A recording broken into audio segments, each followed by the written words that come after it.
All right, so we have Leander here, and today he's going to be showing us how to perform the barbell squat.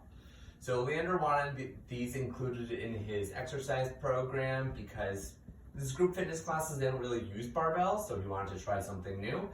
And additionally, he also really wants to build strength in his legs and increase the amount of weight that he can squat. So thought this exercise would be good. He does have experience with squatting movements in his group fitness class, so that's why we do feel comfortable adding weight to this movement initially.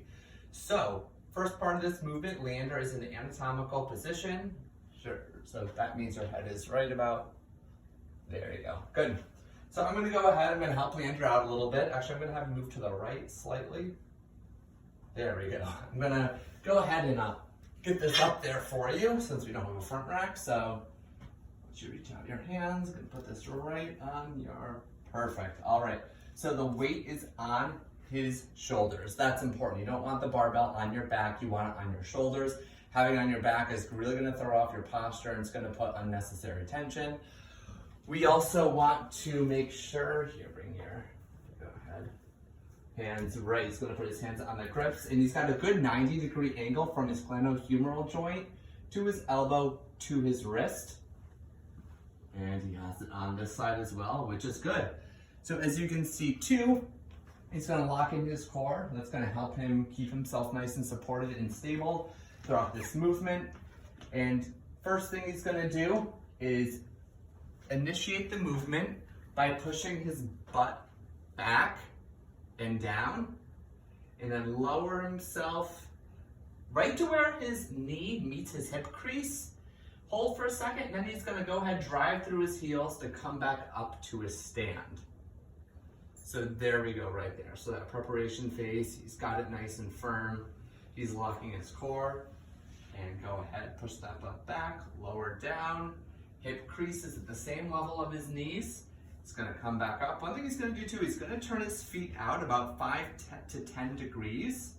That'll help him stay nice and stable during the movement. He's going to bring his feet out one step wider. There we go. Perfect. All right, now I'm going to go ahead and have you perform 10 reps, and we will kind of correct as we go. So one thing Leander's going to want to do is tilt his head down slightly, almost as if he has an orange between his chin and his chest, helping his gaze. Perfect.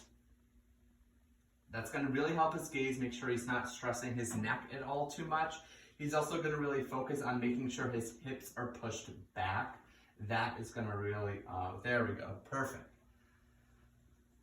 All right, now, in terms of what to palpate during here, Leander gave me permission earlier to palpate, so that's good. I'm going to go ahead and feel his, at the very top, I'm going to feel on his shoulders. Good, that ensures that the bar is nice, level, and straight. And I'm also going to palpate at his hips to make sure that his hips are rotating toward me. All right, good. I can see his hips are in the perfect position they're supposed to be. I can see right here that his back is not hyperextending. It's also not rounded forward. So that is good form right there. All right, awesome.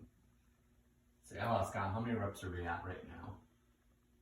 6. 6, okay. And he's gonna keep going just to get comfortable with the movement. Important to notice here too is that, I'll get a anterior view of the movement,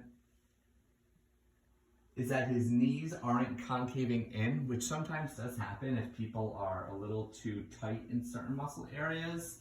What he's doing too, he's really activating the quads, which are these muscles right here. That he's really getting on the way down. And then on the way up, he's driving through his heels, and that's activating the glutes. So that's the other prime mover of this exercise. And if you hold right here, hold it here for 3 seconds, that's the isometric phase of this exercise. And then as he squeezes or pushes through his heels, that's the concentric, because the muscles are shortening. And as he squats down again, that's the eccentric, because those glutes are lengthening, as are the quads. Assisting muscles here, adductors, those inner thighs are helping the glutes kind of extend the hips. And then he's got the soleus right here, that's helping to assist the quads, is the prime, which is the prime mover. All right, good. So good form all the way through. Good. 10. Beautiful. A little more than 10, but A little more than 10. Sorry about that. You can That's pass okay. it back to me. And that is the barbell squat. So once he is done with that, we might advance to a lunge. That's a little more dynamic movement. Then when he masters the lunge, we might throw in a weighted lunge. Since those are more dynamic movements, the squat a little more stationary. So yeah, till next time.